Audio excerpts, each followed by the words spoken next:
be really a hard situation to get through, but it sounds like you're doing a great job with that. So what would you say is probably the most difficult aspect of teaching social studies, the curriculum part? The difficult part about teaching social studies would probably be just knowing all the content. As you know, there's a lot of history, and just making sure that I'm up to date on it and making sure I know all of it in order to teach to the kids. That's the most challenging part. Yeah, especially with your first year, not knowing any of that, that would probably be difficult. Lots of extra planning probably required. A little bit. Yeah. What do you enjoy most about it? The thing I enjoy most about it would probably be being able to connect the information from history to the kids so they can understand. Yeah, probably middle schoolers have a hard time doing that. So that's a good aspect. Never thought of that. When I come to observe you, is there something you would like me to collect data on, something maybe you want to improve, or, you know? I really want to improve on my ability to call on different students, and also the classroom engagement, how well they actually are participating in the class, and also with the activities that we're doing. Okay. I'm coming 7th hour, so I heard you have a... It is a challenging group, but it's also the 7th hour, so it's the end of the day, so everyone's ready to leave, and that's just making sure to keep their attention on social studies is difficult. Yeah, but you know, if it doesn't kill you, it makes you stronger, right? Exactly. There you go. All right, well, I'm looking forward to it. Sounds good. Appreciate you letting me come in and observe you yesterday. Matt, how do you think the lesson went? I think it went pretty well. The students appeared to be engaged. Hopefully they were engaged based off your observations.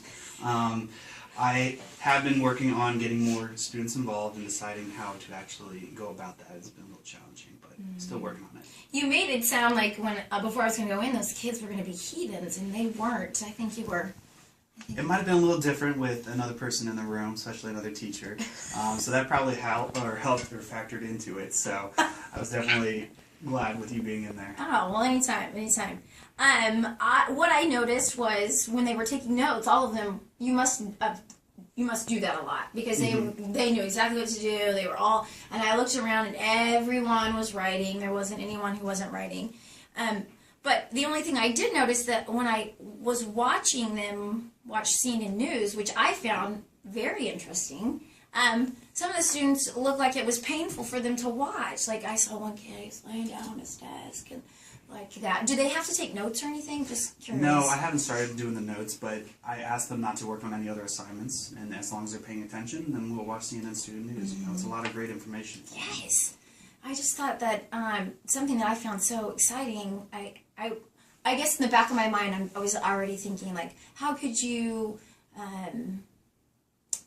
get them more involved or more interactive with the information, but not make it tedious, yeah? Yeah.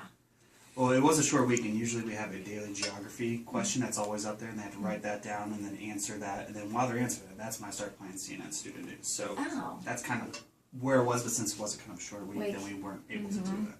I thought it was a great use of time while they were watching CNN News. You were passing out papers and things like that. That's really good. I think that was, well, moving on. So what would you say, perhaps, you think maybe you could continue to do in regards to student engagement? Keep asking questions, thinking of questions before I come into the classroom, before I start teaching. Just making sure that those questions are very well thought out and causes them to think might actually help, and then also cause discussion between us and even themselves. Yeah. I think that's a really great point. You could even have those like on a ring or something to refresh your memory, like question starters. But yeah, being prepared before you go in, you know, is always really good.